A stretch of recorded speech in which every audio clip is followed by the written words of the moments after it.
Merci beaucoup. Les bases sont posées pour une discussion. Je voudrais faire juste 2 points avant le dialogue avec vous. Le premier, c'est que je crois qu'on a bien compris, il est très clair maintenant que l'absence de traitement médical, qu'il soit chirurgical ou hormonal, ne signifierait pas qu'on abandonnerait les personnes concernées et leurs familles, dépathologiser. Ça ne signifie, encore une fois, pas un abandon ou une absence d'accompagnement ou de prise en charge. Ça, je crois que ça a été bien précisé plusieurs fois depuis ce matin. Et la deuxième chose, puisque là, dans cette seconde table ronde, on va essayer d'aller un petit peu plus sur l'effectivité des principes qu'on a essayé de dégager dans la première, est en fait, depuis ce matin, en arrière-plan, la question de la décision pour autrui et le fait de décider ou de consentir pour autrui, puisqu'on parle de très jeunes enfants qui n'ont pas encore acquis, en tout cas quand ces interventions surviennent très tôt, la capacité à donner un consentement authentiquement libre et éclairé. Donc vous venez de faire allusion à la notion de consentement personnel. Je crois que ça peut enrichir la discussion. On a déjà beaucoup d'éléments, une circulaire, un amendement, beaucoup de propositions, un protocole, des questions sur l'accompagnement social également, mais je pense que cette question du consentement ou de la décision pour autrui est importante. Si vous vous reportez par exemple à ce qui se passe dans le cadre de la loi et qui concerne la protection juridique des majeurs, notamment dans sa réforme du 5 mars 2007.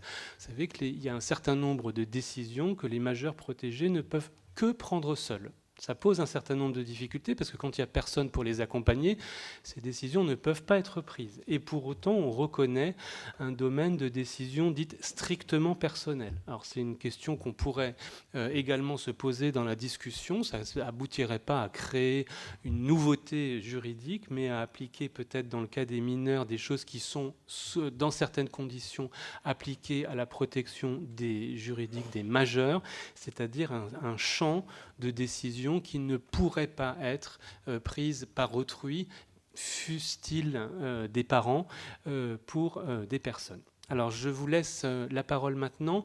Est-ce que vous voulez bien, quand vous prenez la parole, si vous le souhaitez, vous présenter, allumer le micro et penser à l'éteindre à la fin de votre intervention? Oui, bonjour, je suis psychologue.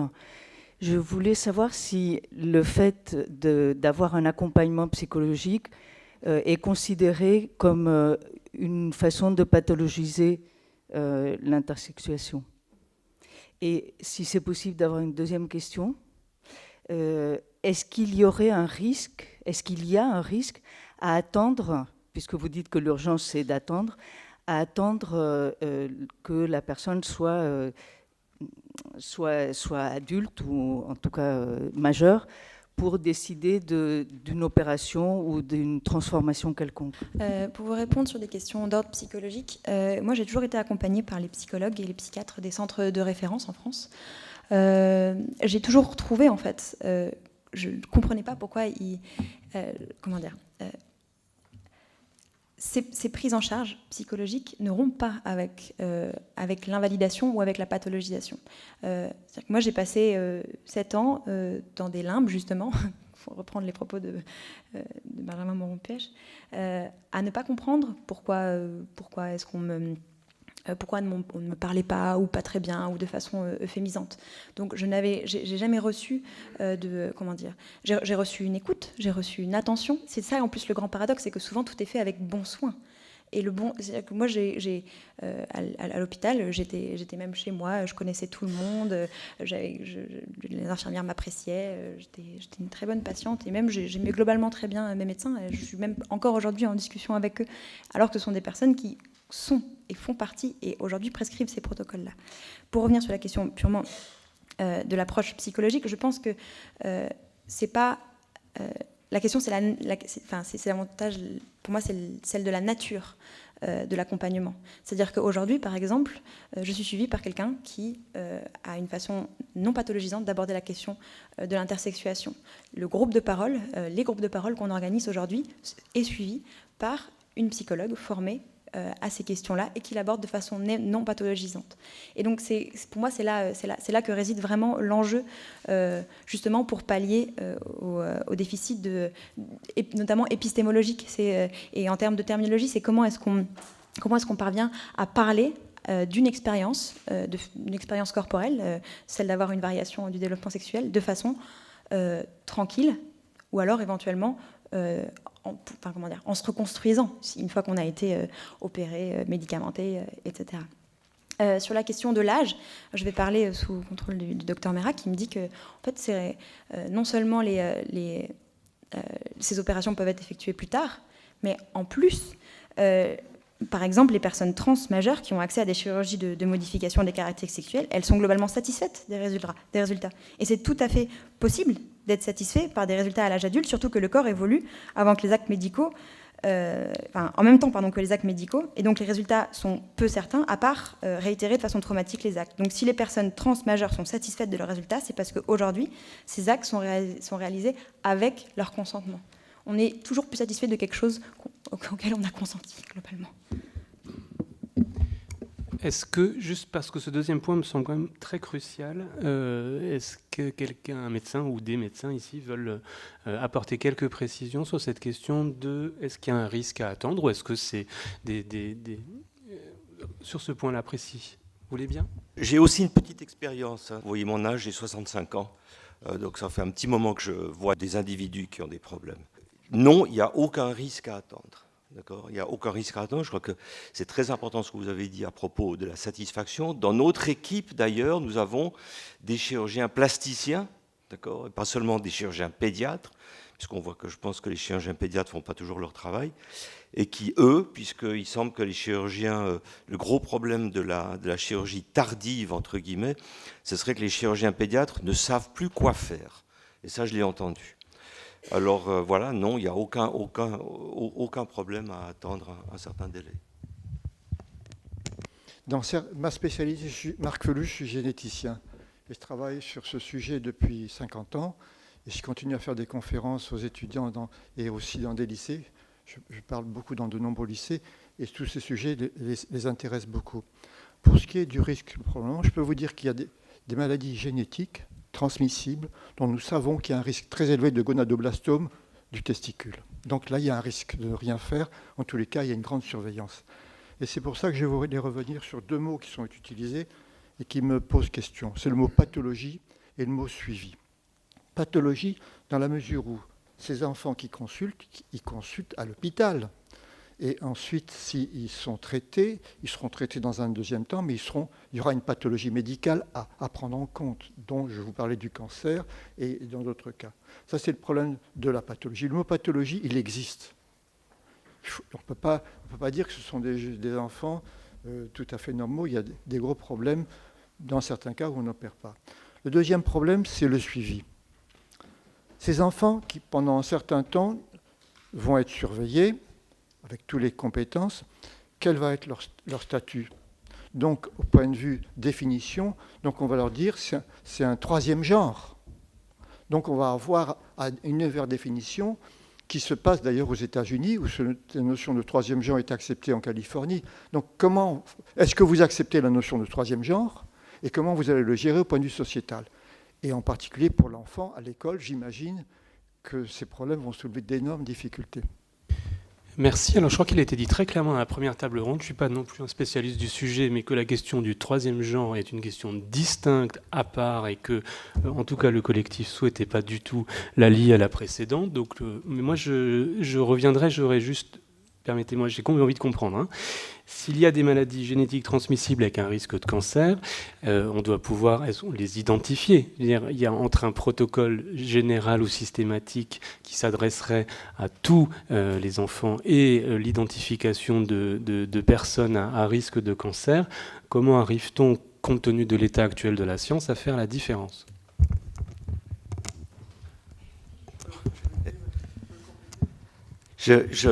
Effectivement, vous avez tout à fait raison. Il y a des problèmes dans certaines situations d'intersexuation, de risque de dégénérescence. Il y a une excellente généticienne qui s'appelle Martine Cools qui a écrit un papier très récemment sur le danger et à quel moment il fallait intervenir. Et il est extrêmement rare, probablement même anecdotique, que ces problèmes de tumeurs malignes surviennent avant l'âge de la puberté. Et ça, vous le savez aussi comme généticien émérite. Donc je crois qu'à ce moment-là, lorsqu'il s'agit de faire une gonadectomie, les patients seront tout à fait à même de pouvoir participer à la décision, voire de la prendre. Donc je crois que oui, effectivement, il y a un certain nombre de situations à risque, mais qui sont des risques qui sont beaucoup plus tardifs que ceux de la petite enfance. Je ne voudrais pas qu'on consacre l'intégralité de la discussion aux questions de médicales expertes qui sont importantes à mon avis, mais qui ne recouvrent pas la totalité du sujet. Madame, vous aviez posé une première question qui m'intéressait beaucoup, qui concernait l'accompagnement psychologique. Est-ce que quelqu'un dans la salle, serait peut-être vous, accepterait de dire en quoi il peut consister, surtout quand il est réalisé par des pairs, pour nous expliquer un peu en quoi ça peut consister? Alors, je ne peux pas vous parler de l'accompagnement psychologique, je ne suis pas psychologue. J'ai vu beaucoup de psychologues. Je peux peut-être éventuellement par empreinte vous dire ce qu'il ne faut pas faire, d'une part. Et d'autre part, après, sur l'accompagnement par les pairs, elle peut prendre des formes pour moi très très différentes. D'abord, sur l'accompagnement donc, psychologique, avant tout, et c'est d'ailleurs quelque chose que font les équipes du professeur Mera à Lausanne, c'est de dire que l'enfant va bien. On s'adresse d'abord aux parents. On dit que l'enfant va bien. Et qu'effectivement, il a une variation du développement sexuel, mais que l'enfant va très bien et qu'il est très beau. Et que, donc on cherche d'abord, avant tout, à rassurer les parents de façon non pathologisante. On ne cède pas au vertige, en aucun cas. Premièrement. Deuxièmement, sur l'accompagnement psychologique, ce qu'il ne faut pas faire, c'est se taire. Se taire, c'est de ne rien dire, de laisser l'enfant dans les limbes et cesser tout dialogue comme s'il était éventuellement, s'il allait avoir un défaut d'insignation, parce que c'est dramatique. On en a très peur, hein, c'est que les médecins aient fait une erreur et donc en fait que l'enfant puisse revenir sur les genres qui lui a été identifié. Donc on lui parle de sa variation, on lui parle éventuellement de sa variation parmi les autres, de son corps parmi les autres, des identités multiples qui existent. On fait exister sa variation parmi les variations globales du vivant. Et ça, c'est primordial. Enfin, et éventuellement, si l'enfant souhaite à un moment qu'on intervienne sur son corps, à ce moment-là, on fait intervenir aussi les pairs et au sein de l'équipe multidisciplinaire.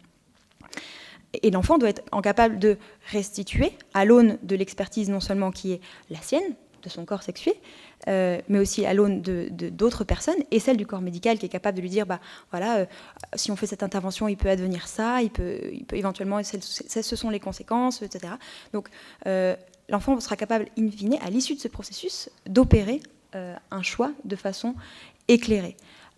Après, là, et je ne parle que pour les personnes qui ont déjà subi une forme d'invalidation et des traitements hormonaux, l'accompagnement par les pairs, il est crucial, parce que comme je vous l'ai dit tout à l'heure, les personnes qui arrivent, elles arrivent avec des passifs, mais absolument traumatiques, dans lesquels elles n'ont pas eu de mots pour se dire pendant des années. Elles ont passé des enfances souvent dans des couloirs d'hôpitaux à ne pas comprendre, à avoir des larmes de leurs parents, ou alors le silence beaucoup des parents, à rencontrer des propos pathologisants sur leur corps, ou alors des propos invalidants.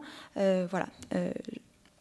Donc pour moi, cette approche, elle est sur le plan psychologique, encore une fois, je ne suis pas psychologue, c'est celle de la fin du secret, c'est celle de la libération de la parole, et c'est celle de la rencontre avec les autres personnes concernées.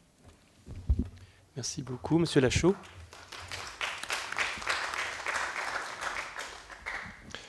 Oui, pour juste compléter, dans une autre version de ce qui vient d'être dit, tout simplement, l'accompagnement, il ne s'agit pas juste d'accompagner l'enfant, les parents.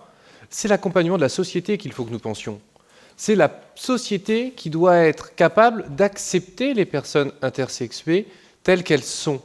C'est-à-dire que c'est ce travail que nous devons tous faire, et c'est en ça que la loi est utile et nécessaire pour, justement, essayer de modifier, voire, dans l'idéal, abolir ces normes auxquelles vous vous référez dans la question en disant « cet enfant n'est pas parfaitement normal ».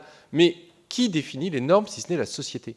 C'est donc un travail sur la société que nous devons mener. Et vous évoquiez la question du troisième genre. On ne va pas rentrer dans ce débat-là parce que ce n'est pas le sujet. Ce n'est absolument pas lié aux questions d'intersexuation.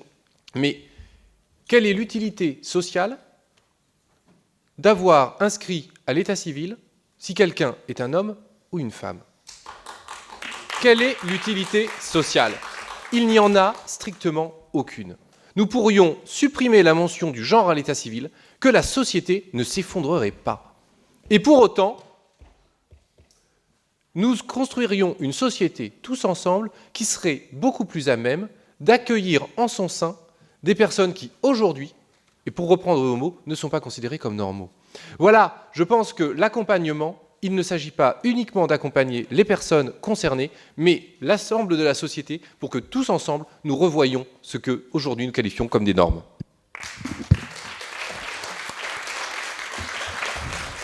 Si je peux juste faire une petite parenthèse, je suis tout à fait d'accord avec vous. Pour autant, ce ne sont pas les revendications ce ne sont pas les revendications du collectif. Enfin, ce sont les recommandations du collectif, mais ce ne sont pas celles que nous revendiquons pour la loi de bioéthique actuelle. Je vais plutôt dire ça. C'est-à-dire que nous sommes de la même manière en fait que la race a disparu en fait des papiers d'identité. On pourrait tout à fait effectivement voir disparaître le genre et laisser les personnes s'autodéterminer. D'une part. Après, la question de cette inscription dans le cadre de la loi, pour nous, c'est pas du tout le sujet. Avant toute chose, il y a un besoin de faire interdire ces pratiques-là. Après, la société évoluera, on le verra. Madame, s'il vous plaît. Donc, comme je le disais tout à l'heure, donc, je suis Sandrine Marot, je suis enseignante en psychologie et sciences de l'éducation, et je rebondis sur ce que dit Monsieur Lachaud, parce que déjà à l'université, c'est pas du tout évident de faire des interventions sur ces questions, y compris de faire venir, et je crois parce que c'est très important, de faire venir des personnes intersexuées, etc., dans nos cours pour des interventions. Mais c'est encore beaucoup plus difficile au niveau de l'éducation nationale. Enfin, franchement, là, c'est de la folie totale, quoi. On n'arrive pas à, même ne serait-ce que dans les ESP, à avoir un créneau pour former les futurs enseignants sur ces questions-là. Alors, moi, ma question, ça serait, est-ce que c'est prévu dans ce que vous êtes en train de mettre en place, là, une injonction, une contrainte qui serait forte au niveau de l'éducation nationale pour la formation des futurs enseignants? Parce que là, il y a un réel manque sur la sexualité en général, sur l'identité et sur toutes ces questions-là. Voilà. Nous, on le souhaite de façon très, très vive. Après, nous avons des ambitions modérées. C'est-à-dire qu'à l'heure actuelle, face à l'effacement des corps intersexes, avant tout, la nécessité, c'est le rappel à la loi. Par ailleurs, si le législateur et le gouvernement décident de réformer complètement les programmes dans la loi de bioéthique et les programmes éducatifs et les programmes de formation des enseignants et des personnels d'accompagnement de la petite enfance, et par ailleurs aussi des formations des médecins, très bien. On sera les premiers à les applaudir, et on le souhaite vraiment de façon très vive. Mais après, la difficulté, c'est que souvent dans le débat, on risque de nous présenter ces évolutions sociales comme étant des faire-valoir pour éventuellement, du coup, surmonter la nécessité du rappel à la loi. Le rappel à la loi est indispensable avant toute chose. C'est la première. C'est le précédent, si vous voulez, législatif, d'ordre juridique, qui nous permettra, après éventuellement, et si c'est dans le texte de loi, vraiment très bien, on l'applaudira, mais ensuite de faire évoluer les programmes, et l'ensemble des programmes tels que je les ai présentés. Mais avant tout, c'est le rappel à la loi. Monsieur Lachaud, pour conclure cette table ronde. Alors, très, très rapidement, juste rappeler qu'aujourd'hui, nous n'avons pas encore le texte de la loi bioéthique tel que le gouvernement la souhaite. Donc, nous nous ne savons pas ce qui sera dedans. Ce que nous espérons, c'est qu'à minima, les revendications du collectif intersexe et allié soient reprises et que nous puissions aller plus loin, en effet, sur notamment les questions de formation et notamment de formation du corps enseignant.